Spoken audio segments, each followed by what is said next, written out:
Hey there guys, Portal Master 9351 here, and in this video I'm going to be ranking the core characters from 16th to 1st place.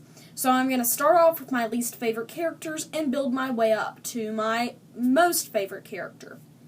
So my least favorite character is definitely Riptide. Oh my gosh, can you say underpowered? I don't like him. He is one of the very, very few characters that I can honestly say I do not like. I do not like him. His attacks are underpowered. I mean, you have to stand there and wail on him for it takes 12 hits to take out a Greeble. And his whale attack is so slow, and his hammerhead is just, disgusts me, Riptide. So, coming in 15th place, I have Slobbertooth. Now, Slobbertooth, I don't necessarily hate. I just don't have a preference for him. I am not a big fan of heavy, boom, boom, boom, boom kinds of characters.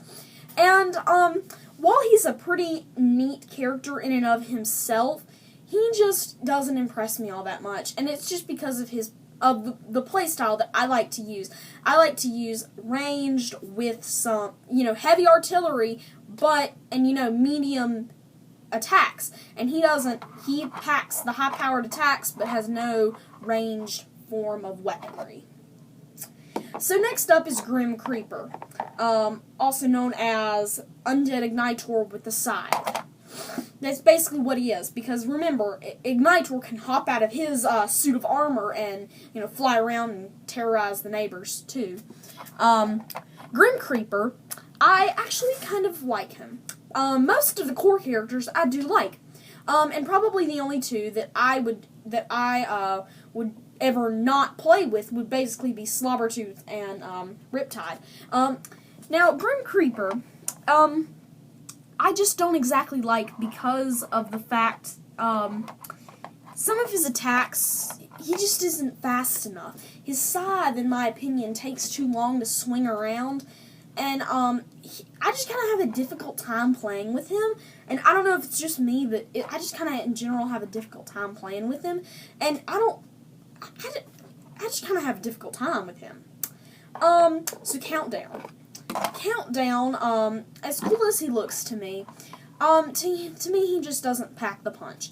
Kind of for the same reason of Riptide. I don't think his attacks do nearly enough damage to actually be effective. His bomb hands, while it's nice that they're ranged, in my opinion, just aren't effective enough. And I don't like his minions. I never have used them. But I do like his self-explode and his charging rockets, because I think those are effective. So those are the bottom four. Now to move on to the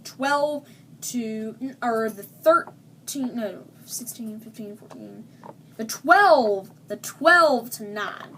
So coming here is Starstrike. Starstrike is the only character in Swap Force that can attack while jumping. And that is so that you can keep her spin attack going. So the nice thing about Starstrike is her ability to do combo moves. And that's kind of something that was lacking in Swap Force. There weren't combos. And while she doesn't actually have combos, her moves, she can chain off of her different moves. So I think that's really cool, and I love her star falling thing. I gotta hustle. I'm already at 4 minutes, and this is the 6th Skylander. Bumbleblast. Bumbleblast is, in my opinion, a pretty good character. And from here on, all of these, in my opinion, are really, really good characters. It's just that I don't find his honey attack very helpful, and I don't find his Z attack very helpful. I just, I spam the primary attack button. That's all I do. And I think it's very effective just spamming that button. It's so effective. And occasionally on the fast enemy, like if there's an air spell punk, I might use the honey to slow down the enemies, but the Z attack I never use because I cannot find a use for it. But other than that, I like Bubble Blast, and I think he's a pretty cool character. Especially when you, like, are a bio-organic compound that has a beehive growing out of you. That's kind of cool. Scorp. I like his artwork a lot more than the toy, but I like his gameplay even more than his artwork and his toy.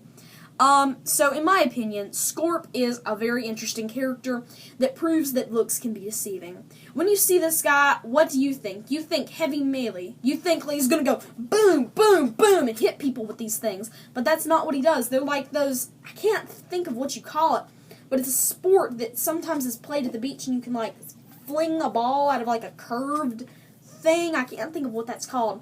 But I never expected that he would be a ranged character. I do really like Scorp in terms of creativity. A scorpion that has a ranged attack. I think it's a very cool idea.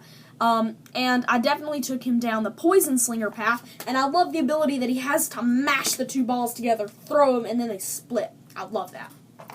So that is it for Scorp. And now we're moving on to the ninth character ranked in ninth, Punk Shock. Punk Shock is a really cool character, except for the fact that her tail electrocute thingy is limited. That's the only complaint I have about Punk Shock. Other than that, I love Punk Shock, and I love her ability, like Star Strikes, to chain off of her attacks. I really think it's cool, and I took her on the Water Orb attack because while I use the Water Orb and the Electrocute attack equally, I figured that the Electrocute attack is, it's limited, and so I would be better off, being able to create triple orbs, increasing speed, because that is something I'm all about. Speed, speed, speed. Because I don't like some of the heavier characters that are slow, sort of like Crusher. So that's it for Punk Shock. Coming in at 8th, here we have Zulu.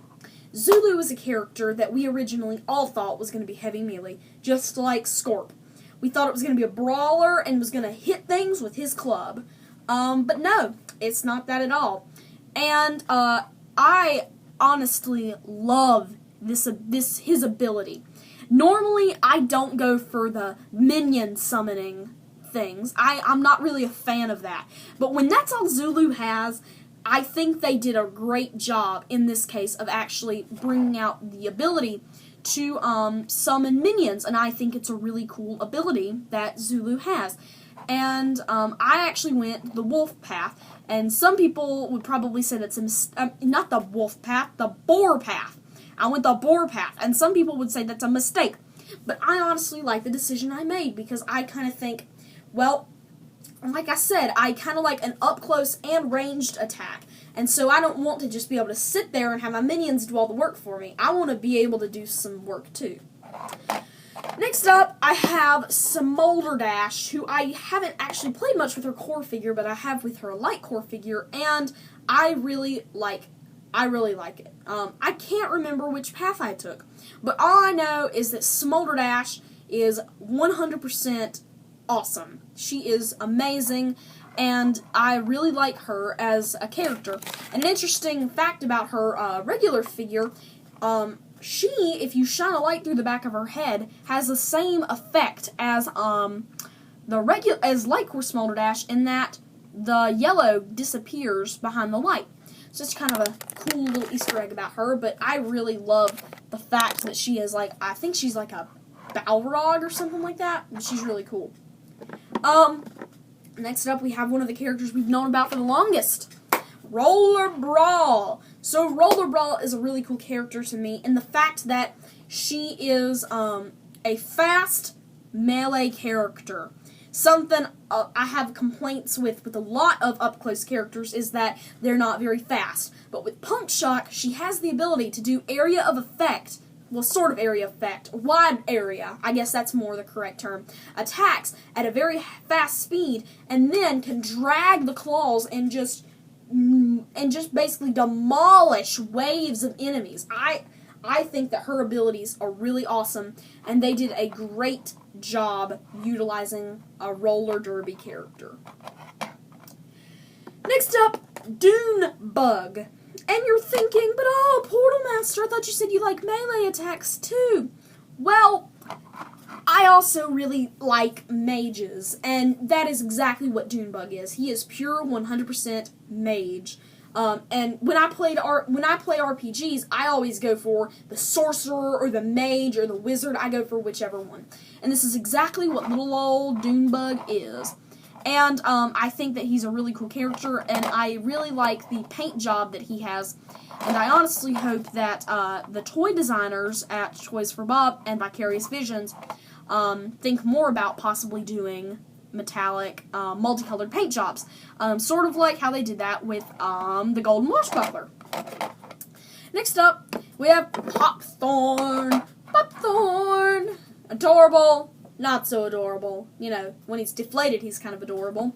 So I like how Popthorn has a variety of play styles, and I think he's one of the most versatile characters I have ever seen in Skylanders, because he has those the fast, you know, he has those air puffs that are kind of that have a certain play style to them, and then he has those homing spikes, and he has that big tuck and roll boom, and I think spiked air mines as his deflated version.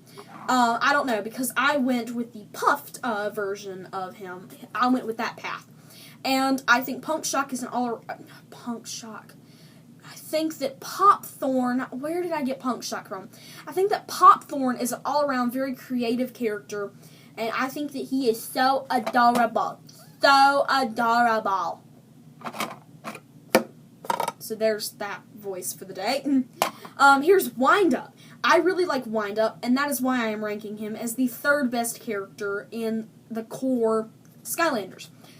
Simply because of his high-powered attacks, and, again, his being able to chain off of other moves. He can use that. He has to wind up, and then he can use the spring attack, and then he can go, you know, ding, ding, ding, ding, ding, ding, ding, ding, ding on the characters in the air and do double damage to them. And it kind of comes to, if you really want the most effective playstyle, you have to use all three attacks. And I think that that's a big difference from, you know, Bumble Blast. You just have to spam the one attack button. I don't exactly want it easy to play as a character. I want to actually have to manage power levels and stuff like that. Because I don't, even as far as you can up the difficulty as much as you want, but that's not going to change a Skylander's capabilities, and that is why I really like characters that have to use all three of their attacks to be effective, and that is the reason I adore Wind-Up. He's actually coming out as in a single pack this weekend on Saturday, and if you pre-order Track Team at GameStop during Skylanders Day, you can get him for free. So, Scratch is the second best character, and she is one of the newest ones. I personally think that Scratch kind of has a cute move as to how she can do that laser beam and then boom, go in. Scratch is a very interesting character because because you can use all three moves and it still be very effective. You can just be a button masher, but that's not necessarily going to be the best strategy. You can just hold that one button that spins her around, but that's again not going to be the best strategy. I like her because you can use a variety of attacks at different times, whichever is the best situation for the enemies involved. So that's why Scratch is my number 2 character. And my number 1 character is Frino, and he is amazing. He is a member of the Burning Biker Brigade, and he is a member of the High Skylander Army, in my opinion. He is really cool for the same reason of Wind Up and Scratch. You have to manage his heat level, you can chain attacks, and I just think that he's an all-around amazing character. Even though he is a heavy melee character and I don't usually like him, I like him for the same reason that Roller Brawl is awesome, except for the fact that you have to chain attacks, which is the exact reason that he gets put in the number 1 spot. He's also kind of overpowered. So anyways, I am just about at 15 minutes, so this has been Portal Master 9351. Remember to like, comment, and subscribe if you enjoyed this video. See you next time, everybody. Goodbye!